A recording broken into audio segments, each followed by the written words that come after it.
Khulna city কর্পোরেশনের councillor Shamsuddin Ahmed প্রিন্সকে গালিগালাজ ও হত্যার হুমকি দেওয়ার অভিযোগ উঠেছে সাবেক ছাত্রলীগ নেতা ইসরাফিল হোসেন জনির বিরুদ্ধে। এ ঘটনায় দৌলতপুর থানায় সাধারণ ডায়েরি করেছেন কাউন্সিলর প্রিন্স। ফোনালাপে দুই পক্ষেই ছিল মারমুখী। এই অডিও সামাজিক যোগাযোগ মাধ্যমে ছড়িয়ে পড়ার পর শুরু হয়েছে আলোচনা সমালোচনা।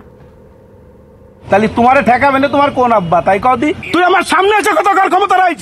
এই তোর এত বড় স্পর্ধা হয় কি করে? বিএনপি থেকে তুই আওয়ামী লীগে আইছিস। এই ফোনালাপ খুলনা সিটি কর্পোরেশনের ৬ নম্বর ওয়ার্ডের কাউন্সিলর শামসুদ্দিন আহমেদ প্রিন্স ও মহানগর ছাত্রলীগের সাবেক সহসভাপতি ইসরাফিল হোসেন জনির। গেল ৯ জুন রাতের এই ফোনালাপে কাউন্সিলরকে অকথ্য ভাষায় গালাগালি ও হত্যার হুমকি দিতে শোনা যায় সাবেক ছাত্রলীগ নেতাকে।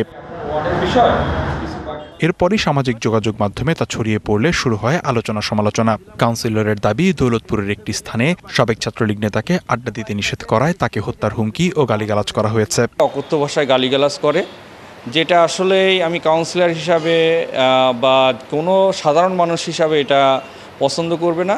আমি চাই যে আগামীতে যে দলের ভাবমূর্তি নষ্ট করে কেউ যেন কাউকে এইভাবে অকথ্য ভাষায় গালিগালাজ করে নাজেহাল করার উদ্দেশ্যে মানুষকে হেয় প্রতিপন্ন না করে। আর অভিযুক্ত ছাত্রলীগ নেতার দাবি, এক নারীর গর্ভপাত ঘটানোর চেষ্টার প্রতিবাদ করায় এডিট করে সামাজিক যোগাযোগ মাধ্যমে মিথ্যা অডিও ফাঁস করা হয়েছে।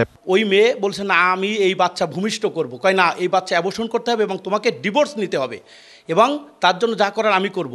নগদের কাছে সব গ্রাহকই প্রিয়, তাই তো সারা দেশে ক্যাশ আউট চার্জ সবচেয়ে কম।